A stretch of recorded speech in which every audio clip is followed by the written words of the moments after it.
할렐루야. 하나님의 은혜가 여러분 모두에게 임하기를 주의 이름으로 축복합니다. 함께 볼 하나님의 말씀은 마태복음 24장 1절에서 14절입니다. 하나님이 주목하시는 것을 주목하라 라는 제목으로 함께 나누길 원합니다. 세상 역사학자들이 쓴 세계사의 주인공은 애굽, 바벨론, 아수르, 페르시아, 로마와 같은 제국들입니다. 그리고 그들의 황제들의 이야기가 대부분입니다. 그런데 성경의 위대한 다윗 왕의 이름은 세상 역사에서 그렇게 쉽게 등장하지 않습니다. 또 동일한 역사를 기록하고 있는 성경에는 하나님의 사람들이 하나님의 역사의 주인공입니다. 총리 요셉에 대해서 자세히 기록한 성경은 그러나 같은 시대 파라오 곧 태양의 아들이라고 불리며 신적 존재로 추앙받고 고대 제국으로서의 애굽의 왕을 성경은 바로라고 간단히 기록하고 있을 뿐입니다. 또한 사도 바울이 아시아와 유럽에 예수님의 복음을 전하는 역사를 성경은 자세히 기록하고 있지만 역시 당대 최고 권력자이며 역시 세상의 신적인 존재로 추앙받던 그래서 역사에서 빼놓을 수 없는 로마의 황제를 간단히 정말 간단히 이름조차 언급하지 않고 가이사라고만 기록하고 있습니다. 왜 그럴까요? 왜 이토록 성경과 세계 역사의 관점이 차이가 있을까요? 하나님께서는 세상의 모든 것이 하나님의 민족과 나라를 경영하시는 도구에 불과하기 때문에 그렇습니다. 반면에 하나님의 사람들에 대해서 자세히 기록한 것은 그들을 통하여 하나님의 구속사를 이루실 것이기 때문에 그렇습니다. 그들은 하나님이 부르신 동역자들이며 하나님의 가족들이기 때문에 그렇습니다. 성경의 위대한 사람만 하나님께서 기억하시느냐? 성경을 보면 하나님이 이 세상의 주관자들은 아주 가볍게 여기시는 반면에 한 소자, 곧 복음을 위해 헌신하는 아주 작은 사람에게 물 한 잔 건넨 사람들조차 잊지 않으시고 상을 주신다고 기록하고 있습니다. 오늘 세상이 주목하지 않는, 그래서 결코 세상 뉴스에서 들을 수 없는 소식이 있습니다.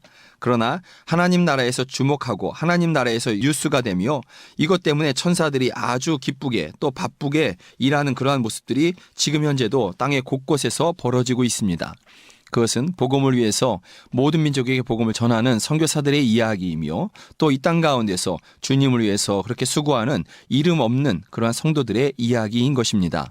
세상 아무도 주목해주지 않지만 하나님이 그런 사람들을 주목하시고 또 그런 교회들을 주목하십니다. 그러니 하나님이 주목하시는 그것을 교회도 주목해야 하고 기도해야 할 것이며 하나님의 사람들, 곧 믿음의 사람들, 성도들이 또한 하나님과 같이 그런 일들을 주목해야 할 것입니다.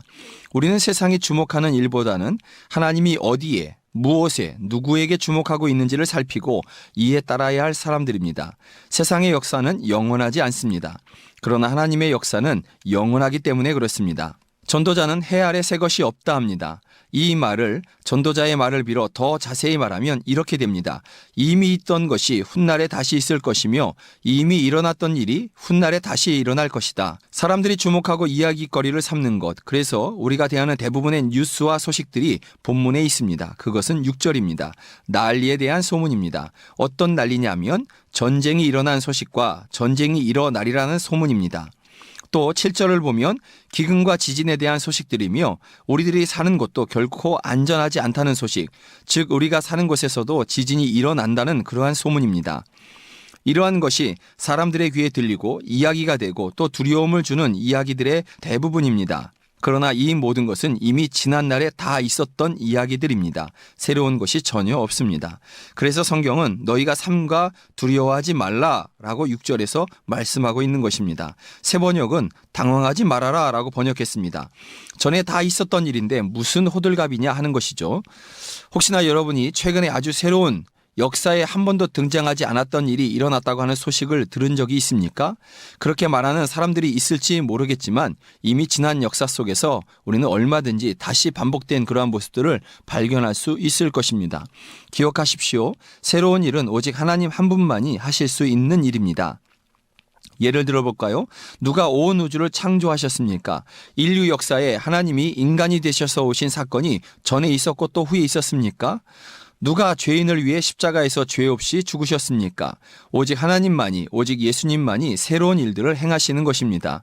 그래서 앞으로 주님과 함께 임하게 될 영원한 나라도 새 하늘과 새 땅이라고 성경은 말하고 있는 것입니다.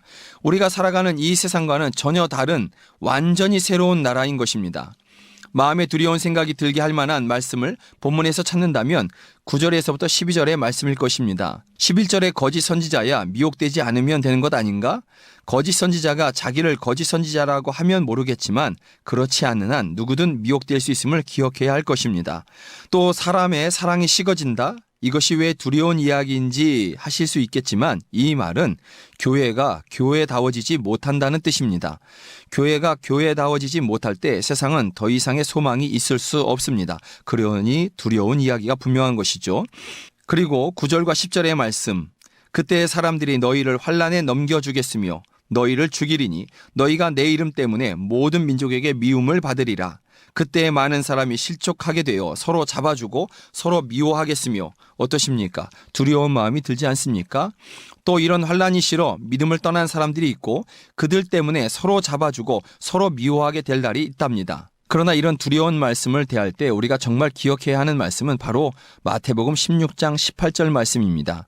음부의 권세가 결코 교회를 이기지 못한다는 그러한 말씀입니다. 이 말씀에 의하면 하나님께서 교회에 된 여러분들을, 여러분 한 사람 한 사람을 또 여러분들이 섬기고 있는 교회를 주님께서 지키실 것이며 반드시 보존하실 것입니다.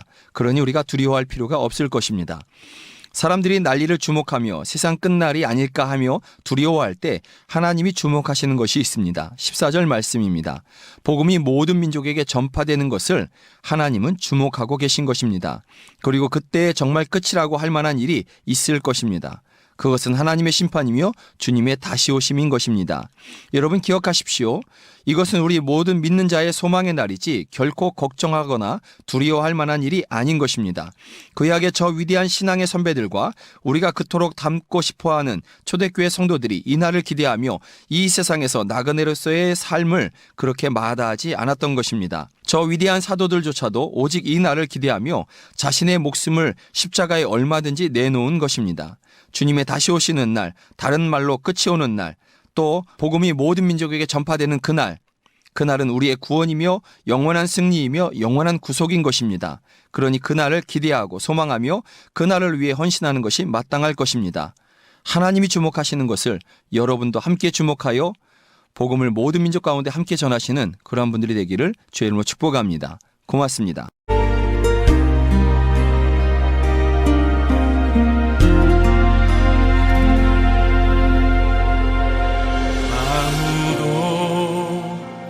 예배하지 않는 그곳에서 주를 예배하리라. 아무도 찬양하지 않는 그곳에서 나 주를 찬양하리라.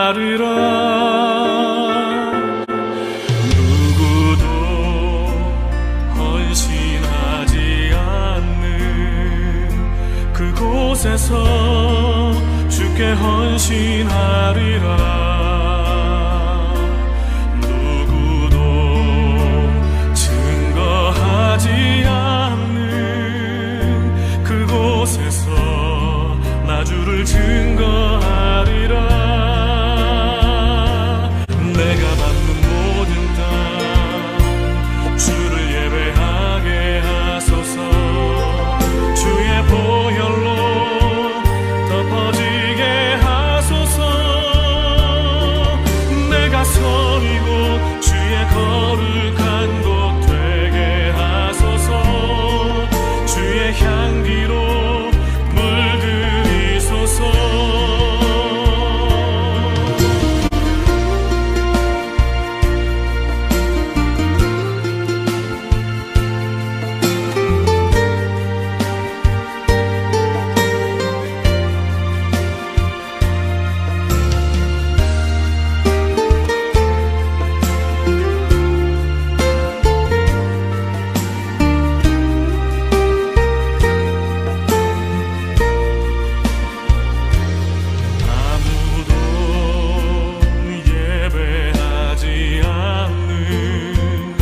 그곳에서